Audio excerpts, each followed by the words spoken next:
Yes.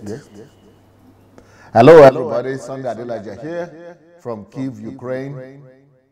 I want to welcome all of you.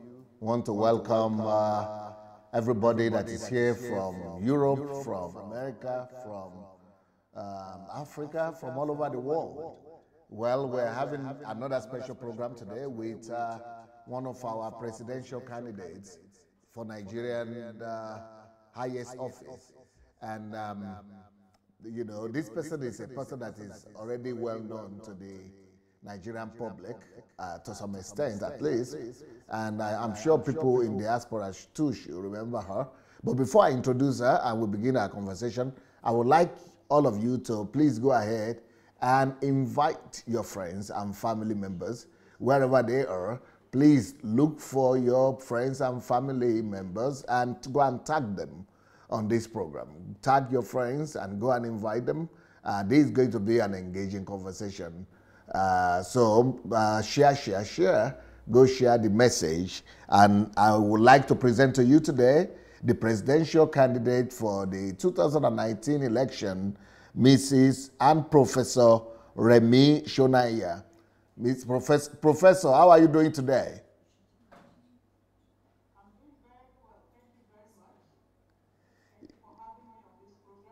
Yes. And if you will be able to speak louder, we will really appreciate that a lot. But you know, you are the only lady that contested in the previous election that brought in the incumbent president. Now you have a lot of women coming up alongside with you, contesting for the highest office. Well, I would like to start with that. What do you think about that? Do you think that is your influence? Are you a pace setter kind of? A pioneer?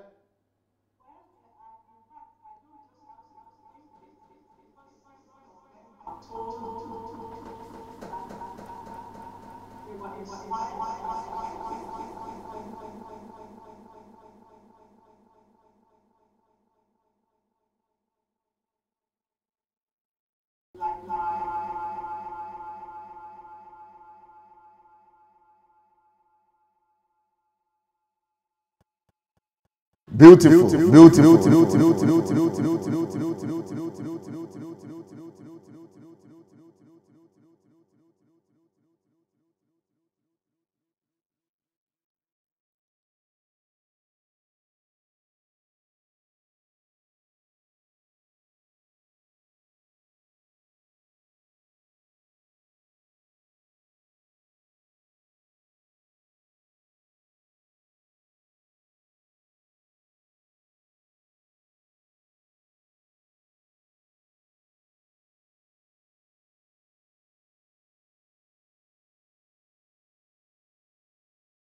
Right of my country.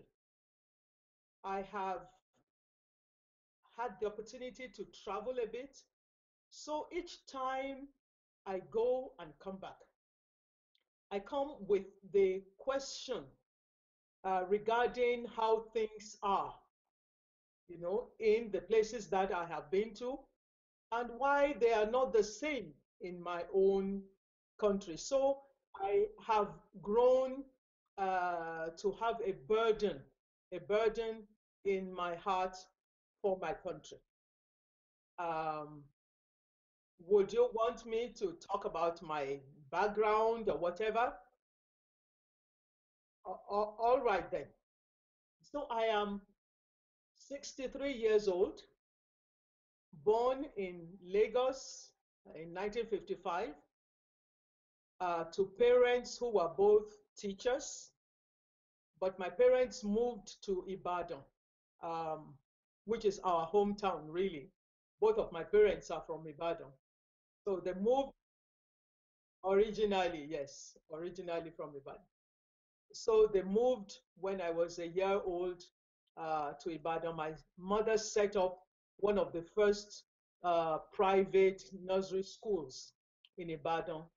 My father, who was an Anglican pastor, was working as a teacher in St. Luke's College, which is a teacher training college. I am the last of 5 children and the only girl. But I can tell you that I was not spoiled. Are you the dearest? Are you the boldest? Uh, well, I don't know about that, but Because we've definitely. not heard of Uh, your siblings contesting to be the president of Nigeria. None of your siblings have done exactly. that so far, so that tells me something about you. Well, maybe I inherited more of that bold trait from my father. Okay. Uh, Unfortunately, he died when I was just 10 years old. Wow. Uh, but um, everything has gone wonderfully because what I usually say is that God has stepped in to be more than a father for me, in terms of schooling, opportunities in life, and so on and so forth. Yeah, because you went on to become a professor, so how How you were able to get how did that education? happen? How did that happen? My parents, like I said, were both teachers, so that going to school was part of, the norm for us. And I went to St. Luke's Demonstration School in Ibadan, then from there to St. Anne's School, also in Ibadan. From there to the University of Ife, um, and from there on to Cornell University in the United States, where I obtained first a master's degree and then later on my PhD. Um, I have I have always enjoyed schooling, and I'm What did you grateful that specialize? What was your area? I'm a linguist. My area is French language and applied linguistics. What is applied That linguistics? is the science of language learning.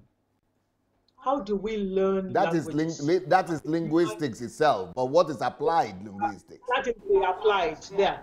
Linguistics is the science of languages in general, the structure, how languages convey meaning, the phonetics, what are the sounds of human languages, how are they produced, what are the rules that we apply when we are speaking, that's phonology, and so on and so forth. So that's general linguistics.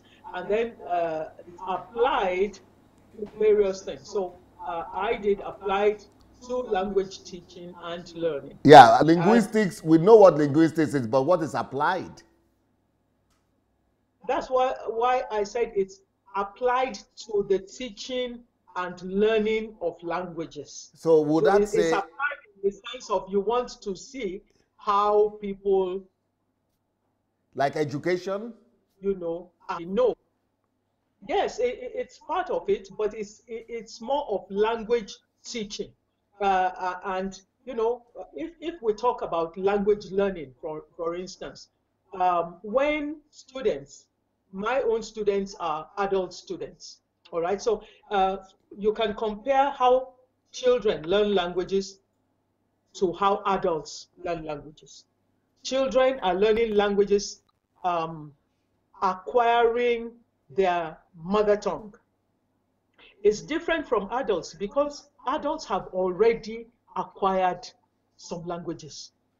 So the students that I have at the university who are taking French or German, they already speak English, they already speak maybe one or two Nigerian languages. So the way that we're going to teach them is going to take cognizance of the fact that they're not coming to language learning as blank slates. Okay. What they already know is going to influence, what we're trying to teach them. So how do we ensure that we devise methods that will be most appropriate for them? Those are the kinds of issues that we deal with in applied linguistics. Now, one thing that is interesting to me personally is, why did you wait?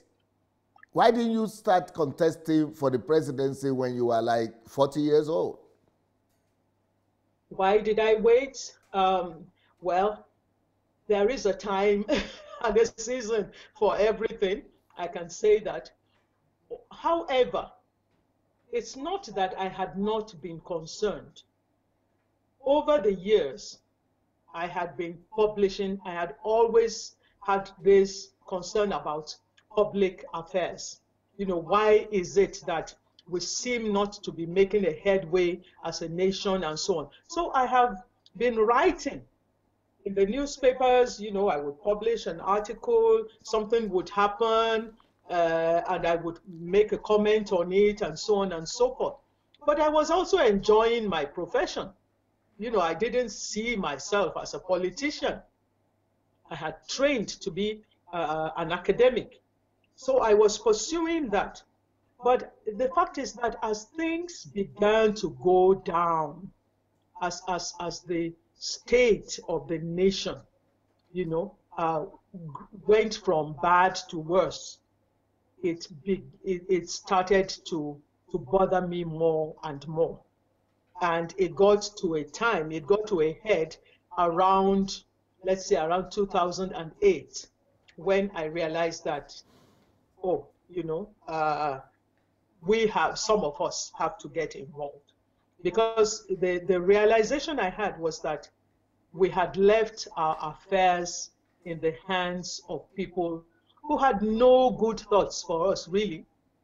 People who were only in politics, you know, for their private interests, personal interests.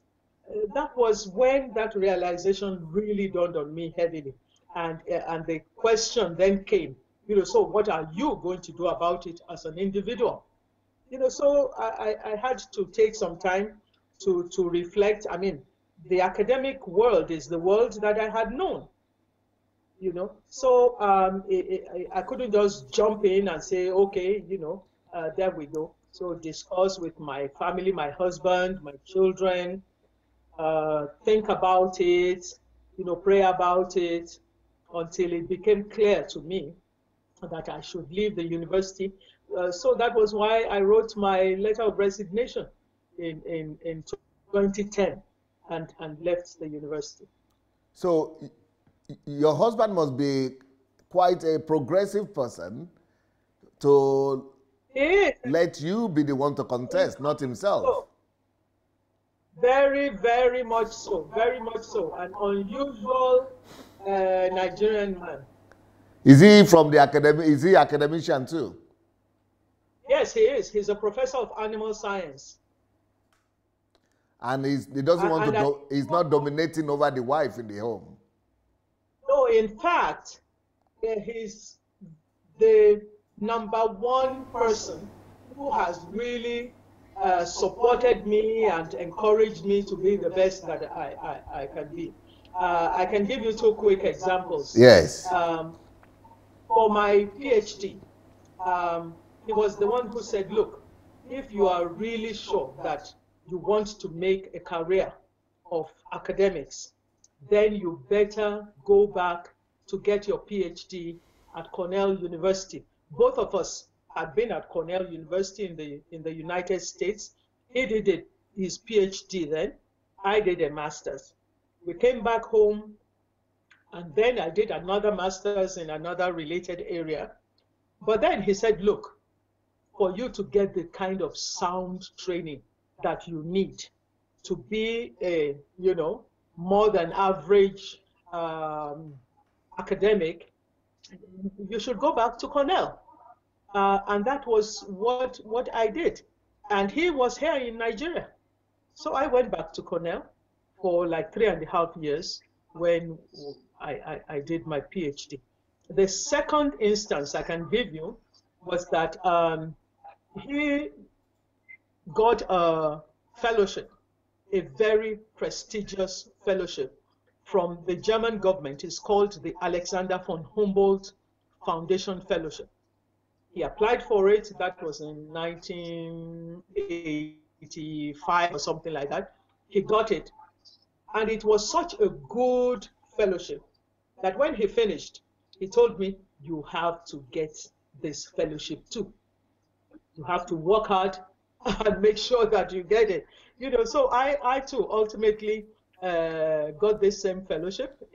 I was awarded in 1995, and I in fact became the first person um, by the Alexander von Humboldt Foundation to be called an ambassador scientist in Nigeria.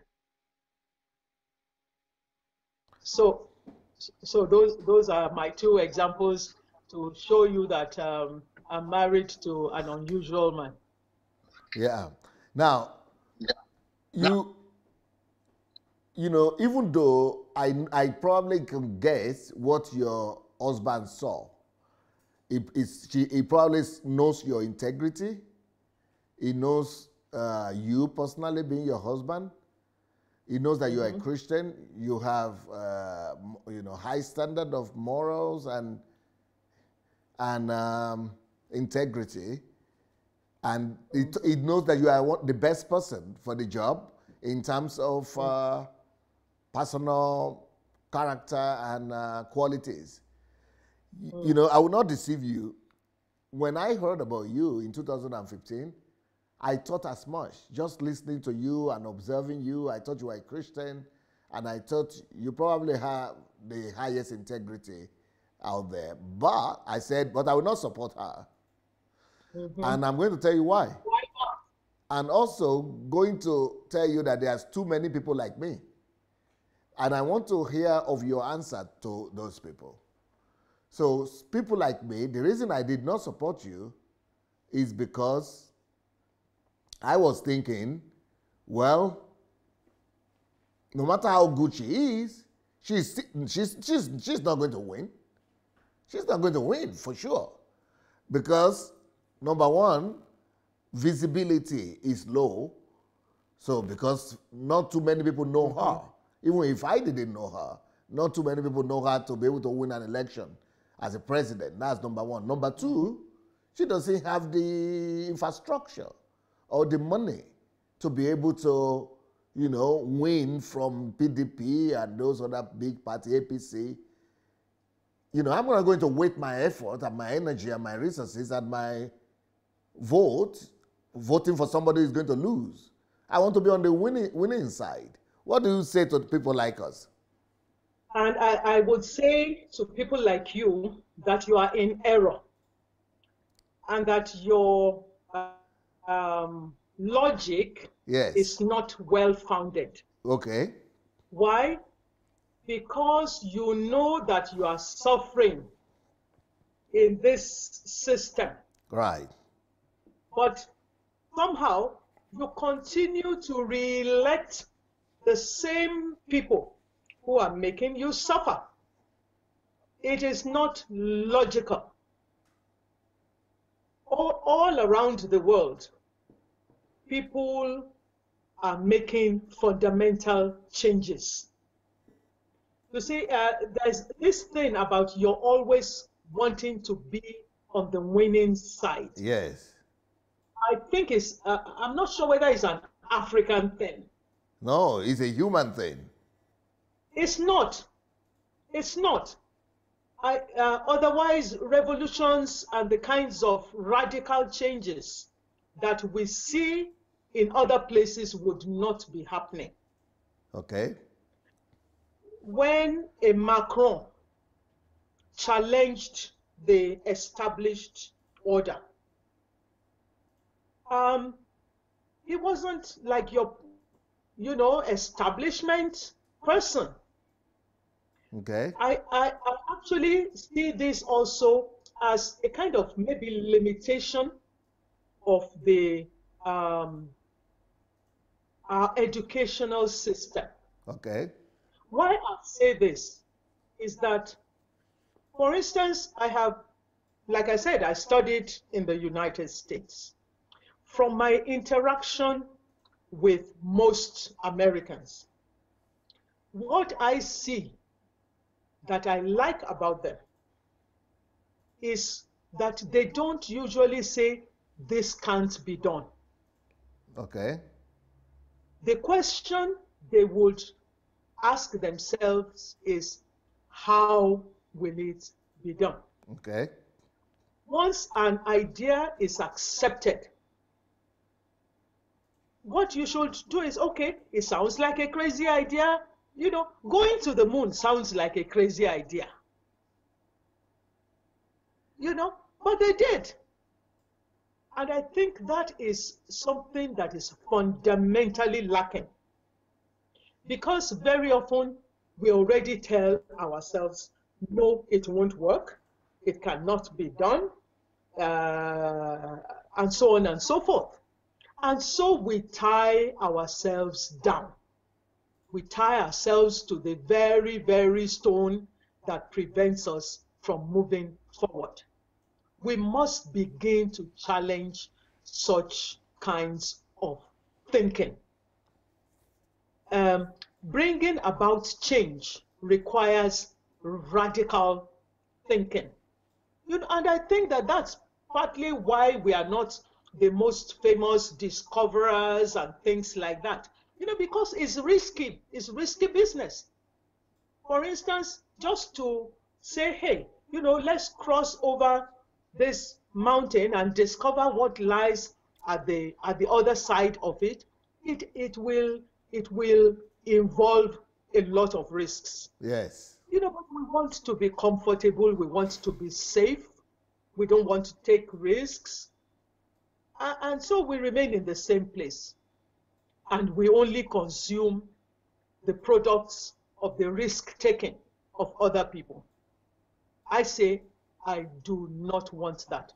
And I actually am hoping that the current generation of our young people are the ones who are going to say enough of that and nail it completely and say, yes, we can. We can do things too. We can break free from the old order. What have the people who have been there that you keep voting for, what is the quality of life that they have given you that you continue voting for them, saying, oh, but this new one, she's unlikely to win? If 100 million of you, if 50 million of you say, hey, we are going to make this one win this time, do you think it won't happen? So it all begins in the mind, really. So that would be my answer. Yes, and I see that you've done a good job at that. You have been able to work on your mind, and you've been able to overcome a lot of obstacles, you know, for yourself. But then it will take a similar work on the mind of others, like you are working on my mind now, to convince 100 million people in Nigeria. And for you to do that, they've got to hear you. And for them to hear you, you need money to communicate to them. So that's the second part of my question. I am hoping that Mr. Reverend Dr. Adelaja and all the millions who are listening and who will later watch this show will realize that it is their duty and their responsibility to support people like me. It is a joint, it's supposed to be a joint venture. You see, unfortunately, the culture, the political culture that we have evolved is one where people think, you know, like you said it before, she does not have money. So it's like the politician is supposed to be that person who has a huge pot of money and who now scatters it all over to get herself elected. No, it's not supposed to be like that. The proper way to do politics is for individuals like you to say, here is my little contribution towards your effort. Yes. If you see somebody with integrity, if you see somebody you believe you can be trusted, it is your duty as a citizen to contribute to getting such persons elected. Yes. Otherwise, you are failing in your job as a citizen. Okay. That is the message that I would like to pass across to Nigerians. I have worked all my life in the university system, professors are not your your richest people. Where on earth do you think I would get that kind of money? But you see, if somebody comes with an idea and say, look, let's do these things together, the others should not sit around and say, oh, but it cannot be done. The others should rally around and say, come, let's join our efforts together and see how we can make this thing work. That is my challenge to you and to others. Pashmo was meant to be Gucci Straka. Okay. So now, you are academician and you are obviously a very smart person. And I see that you are using your potential, your intellectual potential very well. But people have got to hear you. Yes, people have got to hear me, and that is why I ran in the first place. Look, I'm not under any illusion. The kind of change that we need might take a little time, but we've got to start somewhere.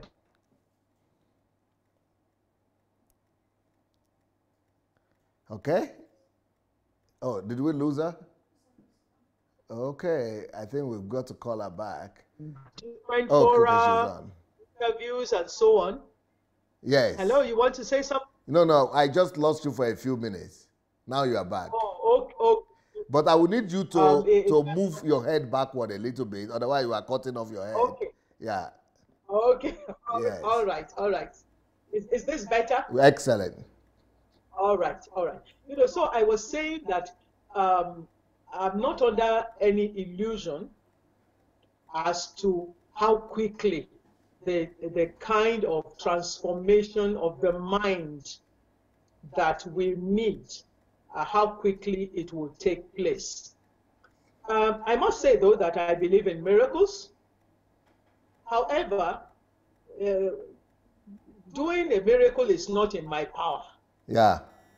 But what is in my power is what I am doing. It might be talking to people in twos or threes. It might be in their thousands. The issue is so that we challenge and say, look, enough is enough. This is the time for change. This is the time for a rethinking. That's what I'm doing. I am happy to begin something. Really, I don't know where it's going to end. Okay. But I am. Why don't you do what people would normally do in Europe here? In Europe, in a lot of countries in Europe, when you run like you ran in 2015 and you didn't win, one of the things that people do is that they go and negotiate with the winning party that, okay, let's form a coalition or let's support each other. And then they will look for the area of your strength or the area of your burden, the particular area where you want to bring that transformation to. So, for example, you could say, I want to take in this government, even though it's not my party and I'm not the one who won the presidential, but I am coming together for the sake of the good of the nation. And let me undo, for example, the area of education. Let me totally renovate it and bring about, a total change in it, or in any area.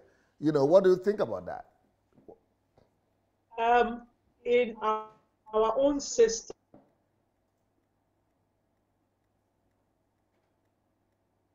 Hello? Of a coalition with the winning party. Can you say that again? I just lost you a bit.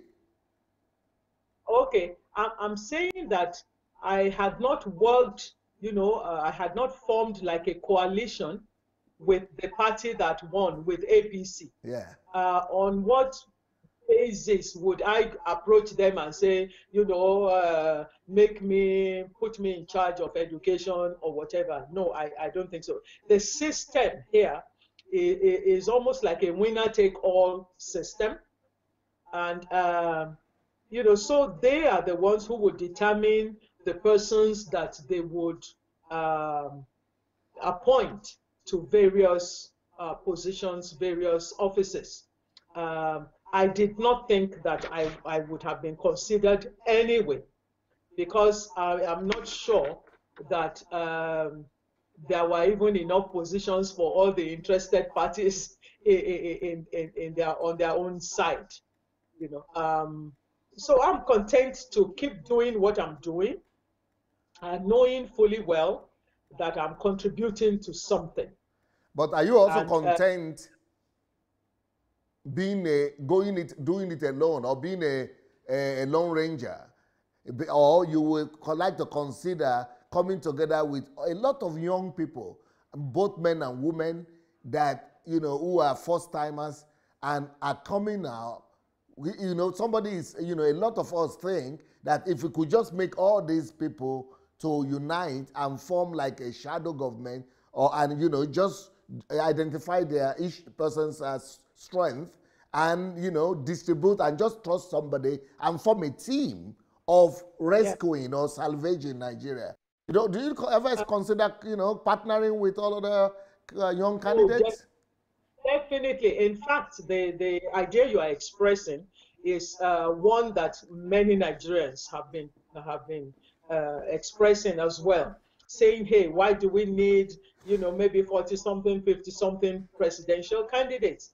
Why don't you all come together and try and form a coalition and therefore seek to unseat the present government?" There are talks going on. There's no doubt about that. Remember that a coalition of political parties, was recently formed.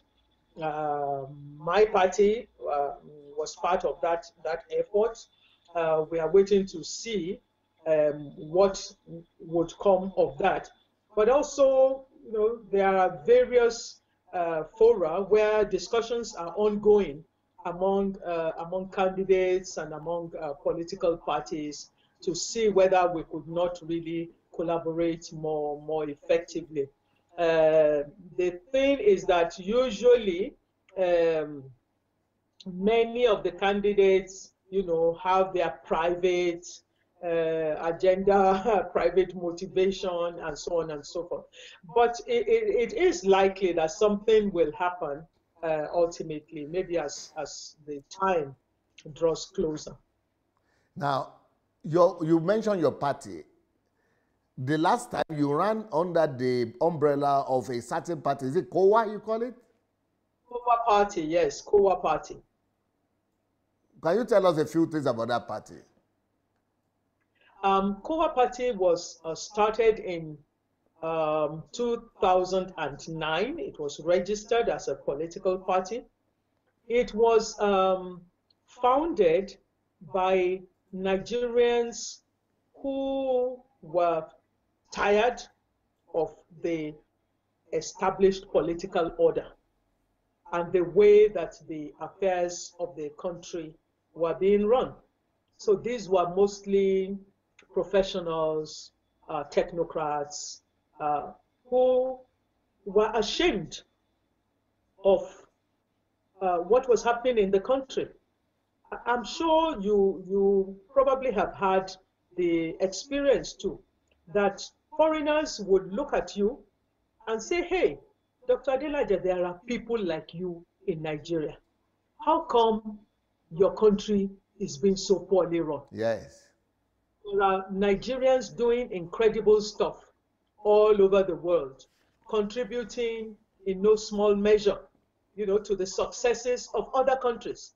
How come back home we don't have such stories to tell? So this group of people, therefore, came together and said, "Look, let's form a different kind of political party, the one that would not operate in the same way, in the same corrupt manner that others have been operating." So I got to hear about the party maybe towards the end of 2009. By then I had decided that I was leaving the university. So I joined in 2010. And honestly, I was completely impressed by what I saw when I started attending meetings. For instance, we used to have weekly think tank meetings in Lagos. I live in Ife, by the way, on the campus of Obafemi Awolowo University. And I used to look forward to traveling to Lagos every Friday for the think tank meetings of COA Party because of the kinds of ideas that were coming out of that group of Nigerians. So that is what COA Party represented for me, a clear departure, from politics as Nigerians have known it so far. I did not want to be a part of that old system at all. Well, you said you are impressed by this party. Yeah. But, this is another place where we're going to disagree with you because I'm not impressed by them.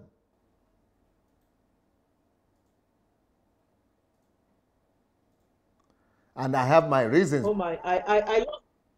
Yes. Sorry, can you repeat that? Because I lost you too, actually. Okay, I was saying that this is another area where we are going to disagree with you because you are very impressed by them, by this party, COA Party, and I said I am not impressed by them. Okay, why?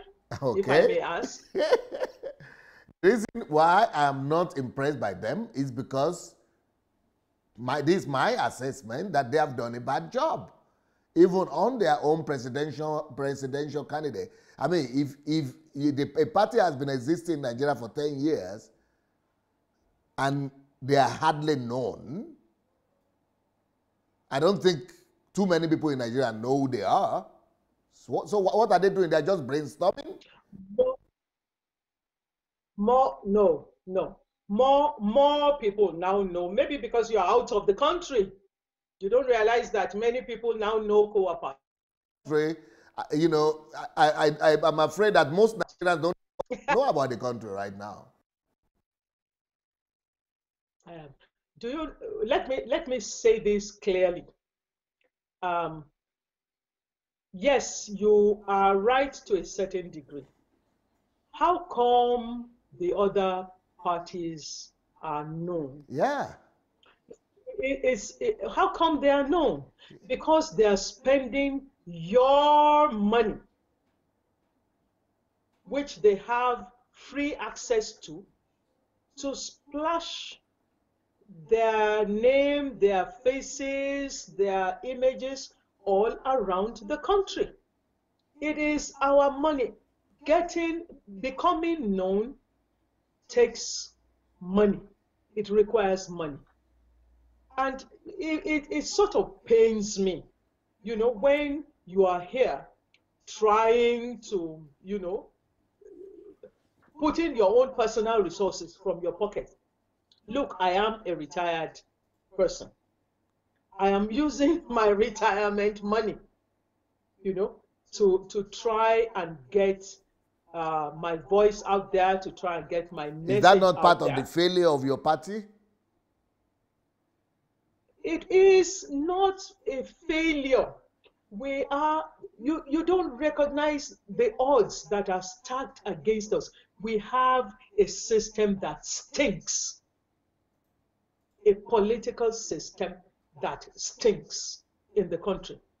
We are not all operating on a level playing ground. Some people but you do know that people are stealing billions of money, don't you?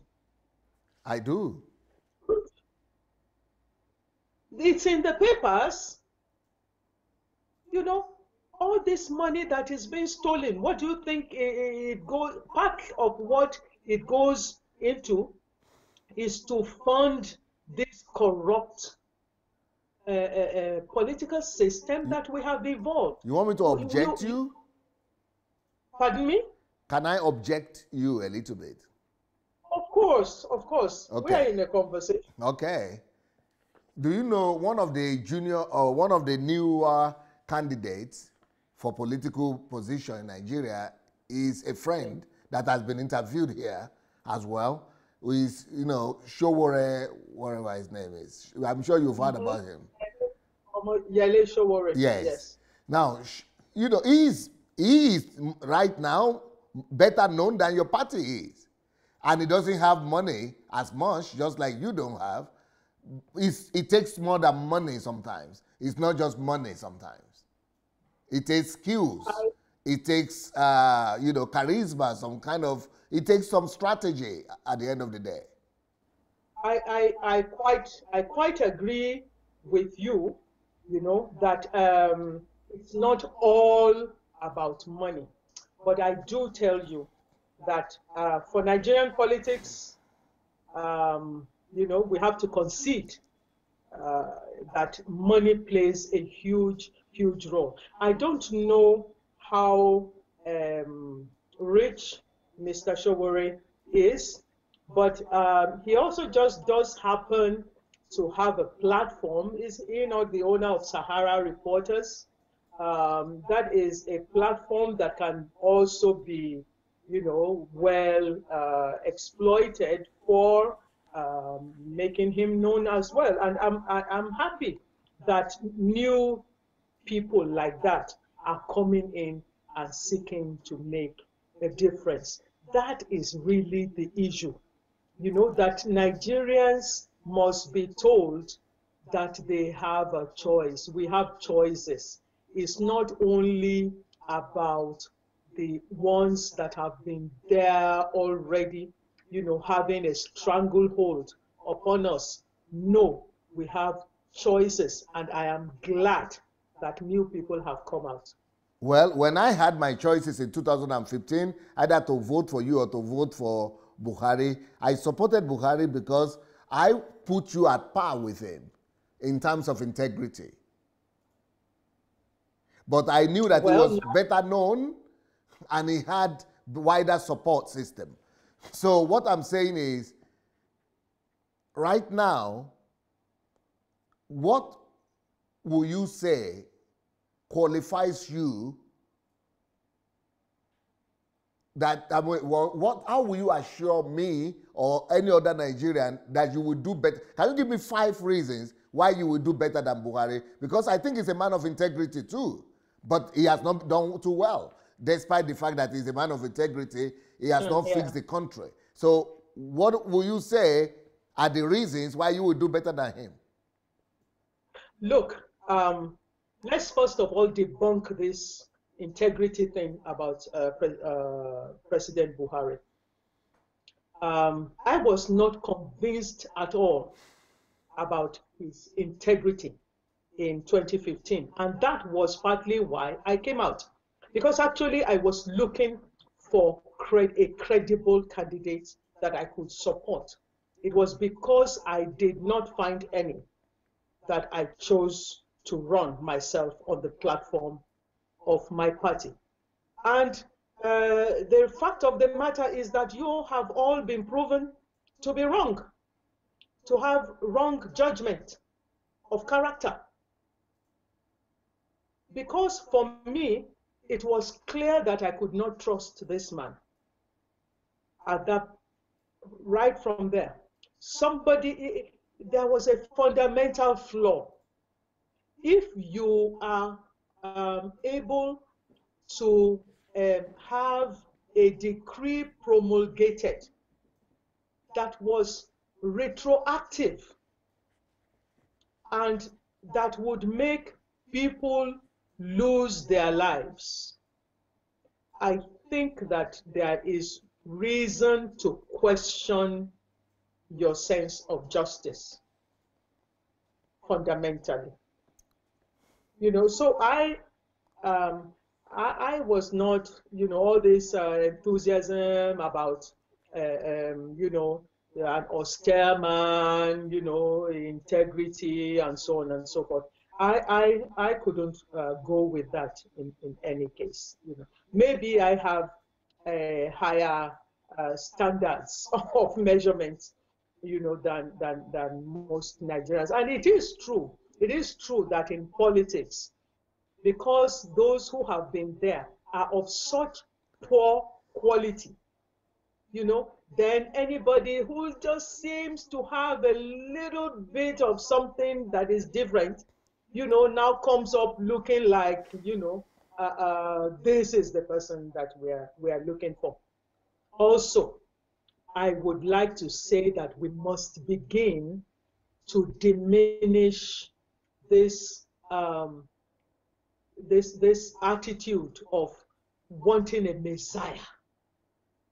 I think that Nigerians should begin to be more interested in building a system, building our institutions. Because that's what will matter ultimately. It's not about individuals. Remember what President Barack Obama was quoted as saying, that Africa has strong men. That is not what we need. What Africa needs is strong institutions. So we need to empower our citizens to be able to hold leaders accountable, regardless of who they are, whether they were the ones you voted for, the ones you did not vote for, and so on and so forth. We must learn the art of holding leaders accountable and diminish, this over focalization upon the personality, of the leader. Because you cannot always vouch for who will evolve or who will emerge as your leader. You might have a good one, but followed by another bad one. Remember what happened with Malaysia. Now a 93-year-old man has come back. He was there before, but the ones who followed him destroyed the good work that he had been doing. So the people now went back to calling the same 93, he's now 93, to come back to be president. What that says to me is that they did not work to establish a system. They did not work to strengthen their institutions.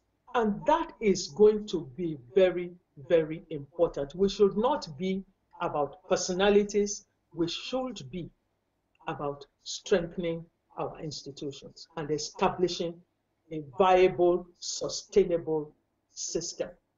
Beautiful. 5 arguments that your government will be better than this present government. That my government will be better than this present government? Yes. First of all, our values. The values that would be portrayed, in the conduct of the business of government. Let me illustrate what I mean about values. When the current president was campaigning, there were so many, how would I say it, promises. Yes. Which is true. Hello? That he made. Yes. Go abroad for treatment and so on and so forth. Now you are going so frequently. The money that is being spent, taking care of one person. Are all other Nigerian lives not equally valuable? In fact, that is one point I am making in a paper that I'm currently writing. I have been invited, interestingly, by the Nigerian Bar Association to come and speak to them during their annual conference. A fundamental issue is, are all Nigerian lives of equal value? If you accept that, then your mode of governance is going to be different, because it will inform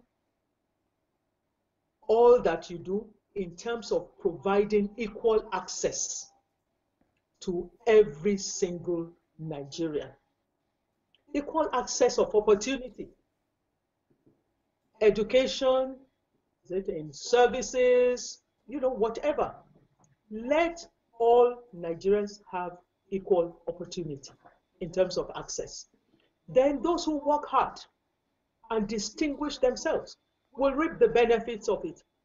If anybody now turns out to be lazy, that person will also, reap the consequences of their laziness. But it is the job of government to ensure that you provide that equal, opportunity for everybody. Secondly, in terms of appointments, I don't know whether it's secondly now or thirdly or fourthly, it doesn't really matter. Secondly, yes. In terms of Thirdly. in terms of appointments, how do we choose the people we put in charge of our affairs? We don't seem to really care, to look for the best, do we? Nigerians, are amazing people, extremely gifted in so many areas. But unfortunately, the people that we elect into offices, because it's all about politics, who supported you, who did what, and so on, why don't you go for the best? Why don't we seek out those who are truly, who have distinguished themselves in various areas of endeavor? If you want somebody to be in charge of energy or transportation and so on and so forth, why don't we seek out the best people so that we entrust our affairs into able and capable hands? So that's a different approach to governance. Merit, a merit-based approach. Thirdly, a merit-based approach. It is not proper that everybody would have, this our system of, everybody has the equal rights to produce ministers and so on. It's not helping. Why? Because consider, are the states all doing the same thing in terms of building the capacity of their people? So if some states are putting in money, effort to ensure the development of their human capital, how come that, when it comes to the people who will manage our affairs, we would not consider, we wouldn't take that into consideration? We would just say every state bring one person. Is the one person that is going to be brought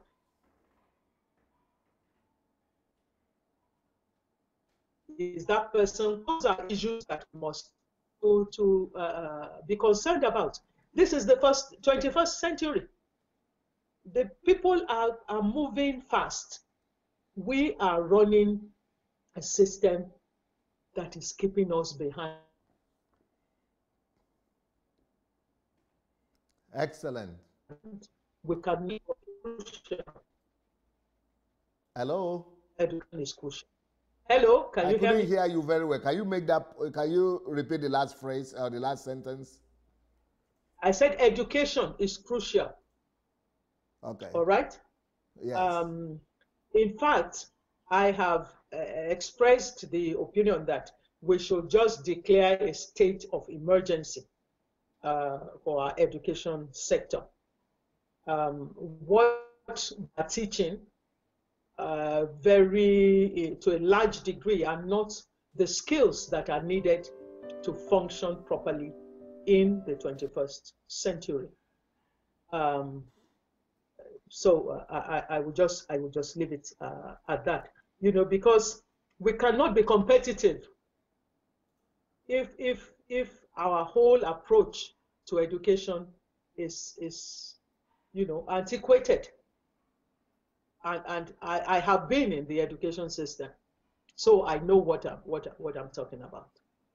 We are running an antiquated system. You have 3-year-olds, 4-year-olds still reciting multiplication table. 2 times 1, 2, 2 times 2, 4, 2 times. Is that what is required? Now, we are not teaching a questioning, inquisitive approach, to the environment and so on, a problem-solving approach.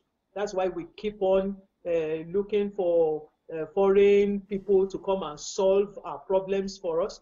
We are the ones being killed by mosquitoes and so on. All the research on malaria, the groundbreaking work on malaria is being carried out outside of Africa. Pre-treated nets and so on and so forth. Are we not the ones who are dying of malaria? How come others have to solve our problems for us?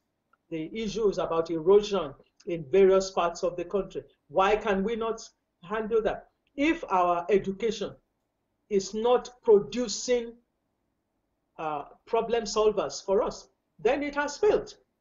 It has failed, and we'd better look again. We cannot continue to sit down there and just be receiving from other people. I don't think that's a proper thing, a proper situation for us to be in as a country. And then I would like to say lastly, just an orderly society, a clean and orderly society. This is a society of great disorder. And under that, security comes in.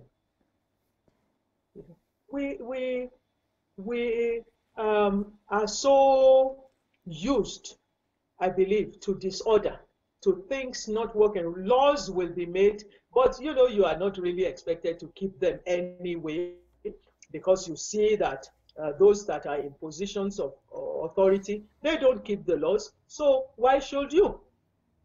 Why should you? So a respect for law and order.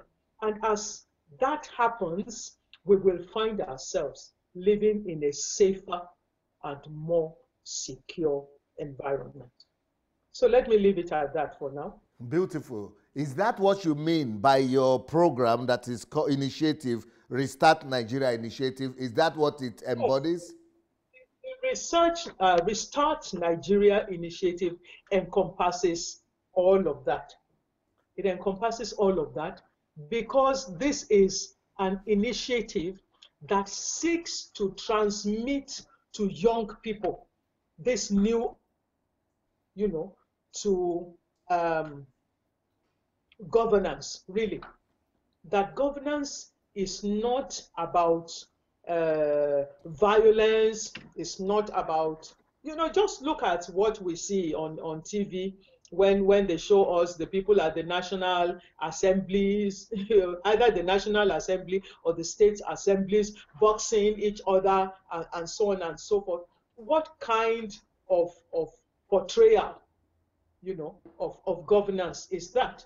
So we are seeking through that Restart Nigeria Initiative to provide a platform where we will discuss all these issues, where we will demonstrate it, to Nigerians. And in fact, I would like to tell you that there is currently running in Isialangwa South Local Government Area of Anambra State, Abia State, a program of where we are training some young people in community awareness, engaging the community, sharing ideas in the community, as letting people know that they can question what has been going on and take a different approach to governance, that we do not have to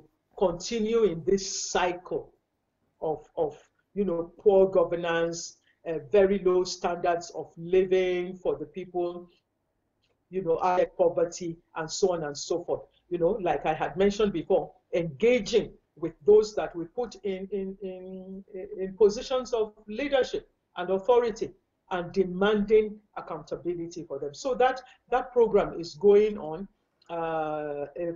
Last weekend, they were in town, engaging with people, going around, and it was really, the reports that I got was very, very encouraging indeed. So in bits and pieces like that, step by step, we can make a difference. And that's what we are seeking to do. You mentioned track record when you were talking about the people Nigerians elect to their leadership positions. What are your track records apart from being an academician professor? What are your track record that will qualify you to be able to steer the wheel of nation so that the issues don't overwhelm you? I have received a lot of exposure in my academic career, opportunities provided by my academic career, but not only for academics. So that, for instance, through my exposure to Germany, I have seen how government works there. Right. All right. I have seen in France how things are done. So I do have that exposure. However, I have also received a lot of training in leadership. You may know, if you have read my bio on my website, that I am a member of faculty of Haggai Institute. Yeah, I know, not from your biography, but from our common friends. Well, okay, from the person who connected us in the first place. Yes. So, Haggai Institute, you are aware, is a leadership training institute. All right. So, issues of leadership have been issues that I have been exposed to and have reflected upon for many years. I have also written books myself. I have done research. After all, I'm an academic. Part of our calling is to research into things, and I have done a lot of research. I have written books along these lines. So that is part of my track record. Of course, when you talk about track record, really, maybe it's other people that should talk more about you. And the thought has often crossed my mind that I would like those with whom I have worked, the students I have taught, to be able to come out and say what they know about me boldly. How I have managed places where I have been. Okay. Is not the same as running a, but in a sense, when you seek to be true and just and fair to all, those are basics, and they equally apply to whether you are running a department or you are running an entire country. Don't be offended by this, my next question. Okay. Are you sure you are not too nice and too good and too fragile and for the Nigerian politics?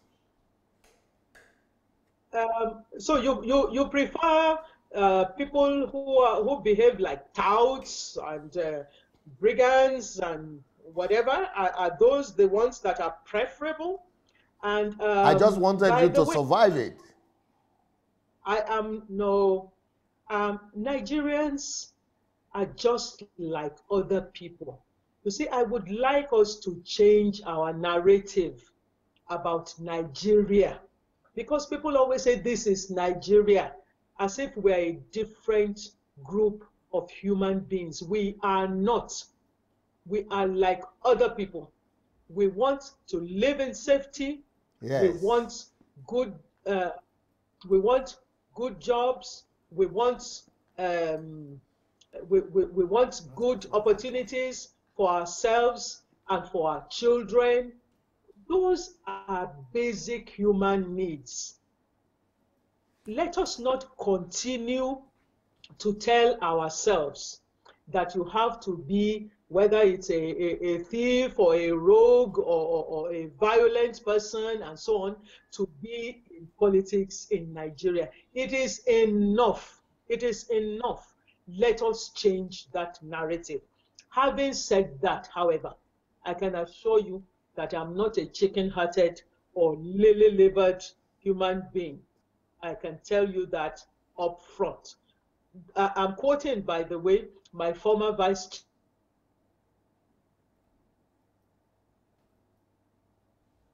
Hello?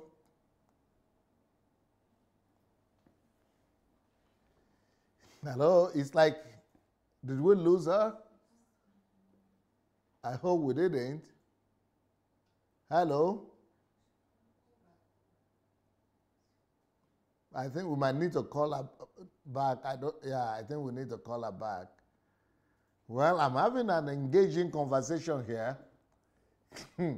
Very kind of delicate conversation in the sense that I'm talking with a woman, you know, so I'm trying to take my, so trying to be careful a little bit and try to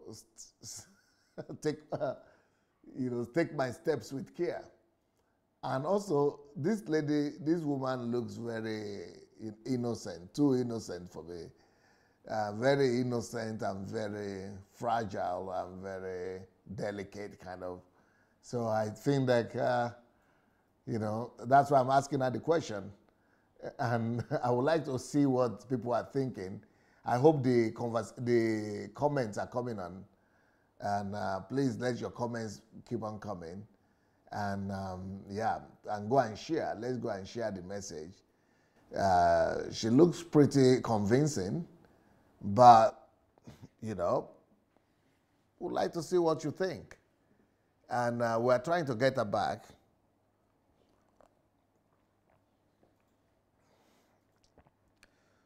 So please, everybody, let's go share this message. Let's tell the people about Mrs. Remi Sonaiya.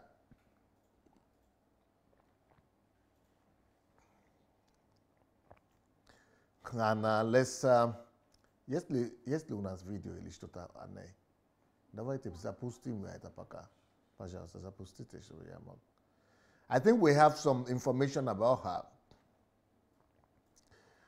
We might have a video, actually. I would like us to just see some information about her that might be able to give you more information. I mean, just inform us a little bit more about Mrs. Remi Sonaiya. And so let's see the video. His primary job is to create the right environment which would allow entrepreneurs and investors to.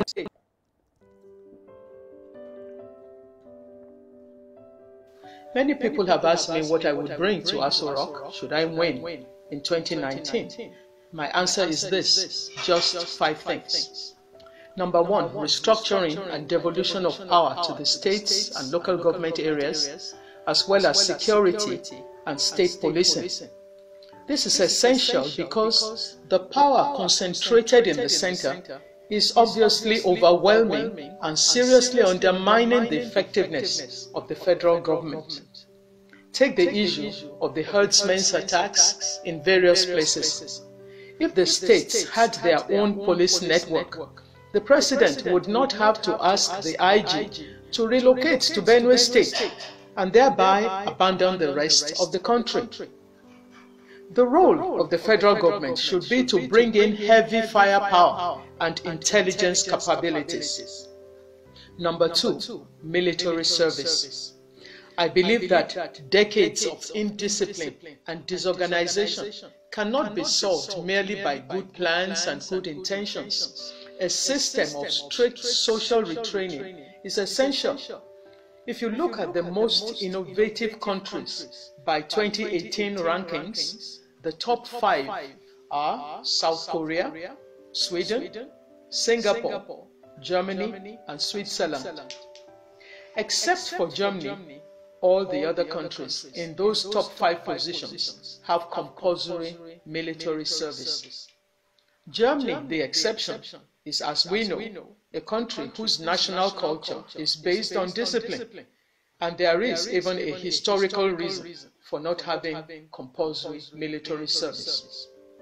On day one, I will forward to the National Assembly an amendment to the NYSC Act that will make it a 1-year compulsory military service. For 5 years thereafter, graduates will be military reservists. I believe that we can benefit from a deliberate, well-structured system of discipline. Number 3, education. It is hardly necessary to point out the value of Hello?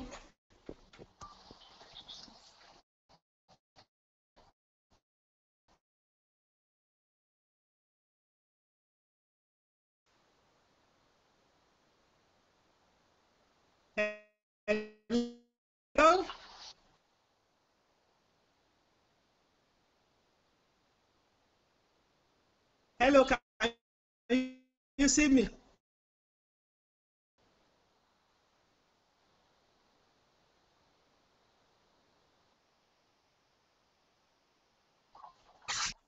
Okay. So that we see less of the ceiling. All right. Less of Like the, this? is that ceiling you call it? Yeah, good now, good now. Oh, yeah. Is it okay now? Yes. Okay, I think we hear, can you hear me? Yes, I can hear you very well. Yes, we lost you at the point when you were talking about the fact that you are not too good to run Nigeria. I didn't quite put it that way. I am good.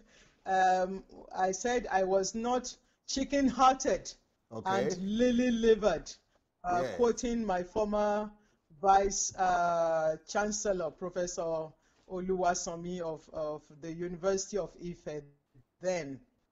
By the way, sorry about the loss in transmission. We have rain clouds here that knocked off our internet connection. That's one of the things you've got to fix when you become the president. Exactly, exactly. In fact, having lived in Ife, I know what this means because we are so poorly served. Things are better if you are in Lagos, in Abuja, or some of the other big cities. But what is in internet coverage now, there, you know, is no big deal. We should be able to cover the entire country. It's just the lack of you know, the will to do so. That is the problem with people. And then, you know, they are comfortable. They are, once they are fine, then they think that's okay. All right. Can I ask you another question, man? Oh, yes, please. That's why I'm here. All right. So, what would you like people who are listening to you to do? What can they do for you to help bring this your dream to pass? I think we will need you we will need you to still make your camera a little bit closer still. No, that's going low. Let it go up. Yeah, so that your head goes up.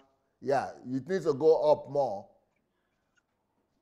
We need to see your chest. We are not seeing your chest right now. We're actually not seeing your face almost anymore. We need to see your neck and your chest. Yeah, that direction. Yeah, Okay. Good now. Only we just needed them to cover your. Is that better? They need to bring it low so that we don't see the space on your over your head. We don't want to see the space over your head. My head. We want to see you. Okay. Let's see. Yeah. Okay, good. How about That's this? much better. Much better. Okay. Okay. Yes, man.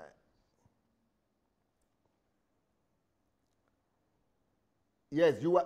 So, what can our viewers do for you? First of all, let them be convinced that this change that we are talking about is possible. I would like Nigerians to stop saying, oh, she cannot win. Oh, you know, you can't take on APC and PDP and so on. Let it stop. Believe and then act out your belief by supporting a candidate like me.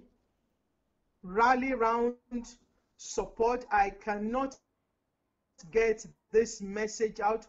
You know, COA parties, our dictum is together we make a difference. Together we make a difference. Without you, this dream will remain a dream for much longer.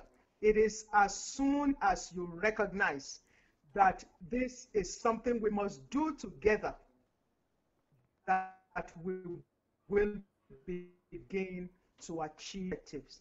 So support my candidacy. Go to my website, go to restartnigeria.org, look at remisonaiya.com, support, you know, because I just cannot get my voice out there if I do not have the financial muscle to do so. I do not intend to waste money, and I really am distressed by what I see other candidates, you know, the established candidates doing in terms of how their resources, how Nigeria's resources are wasted.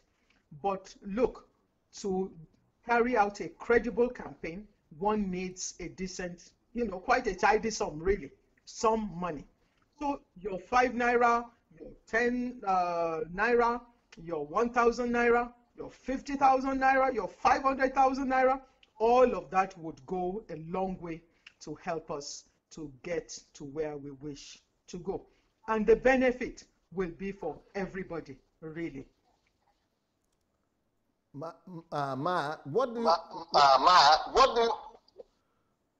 do you think? Is there any other way you could bring your vision for Nigeria to come to pass without any other way apart from without becoming the president? Well, this is the way that has been laid upon my heart. Definitely, I have been contributing to Nigeria before now, because I see all the years that I have put in, the 30 years I have put in as an academic, training Nigerian young people, you know, to be good students, to be good workers, to be diligent, passing my values on to them. I have been contributing, and there is no doubt that I will continue to contribute.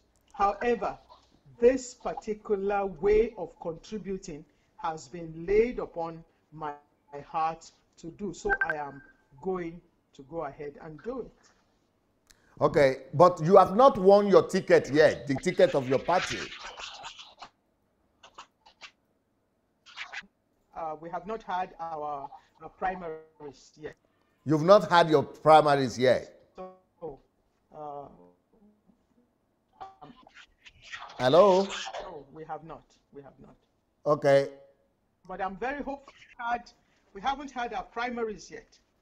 But I know that you have a lot of people, no, I mean, not a lot, but you have a few other people vying for your position to be the nominee for your party. Yes, that's democracy. We have at least 3 persons, 3 individuals now in the form, to be president of Nigeria on the platform of COA party. So we are going to have our primaries. People are going to vote for the person that,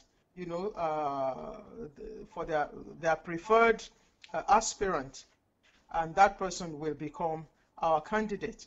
That is part of the whole system of democracy. So if you don't pass Definitely. your primaries, So I'm looking forward. you will drop your ambition. Then what? Yes, will you drop your ambition if you don't pass your primaries?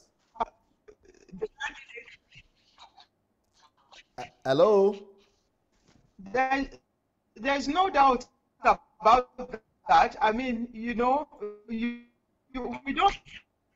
sound, so it's only through parties that candidates can emerge. And so we are waiting to see who will emerge as the candidate of COA party. Yes, I didn't hear your answer to my question that if you don't get the ticket of your candidate of your party, will you drop your ambition?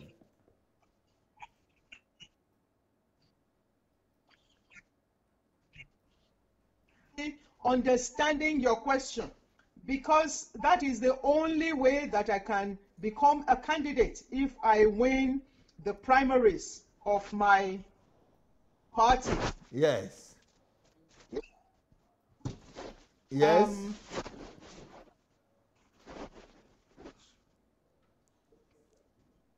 Hello? Hello, can you still? I can still hear you. Yes. I can still hear you. All right. Okay. Yes. All right. So that's the only way I can become the candidate if I win the primaries. So are you saying that maybe if I don't win the primaries of COA party, I will rush to another party to become their candidate? I just want to hear of your plans. Is that the underlying?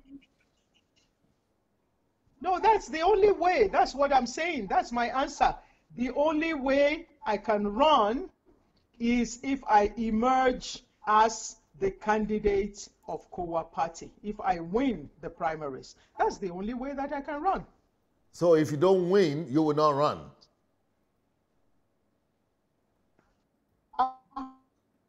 If I don't win, how else would I run? There are no independent candidates. I wish we would, but so far we have not.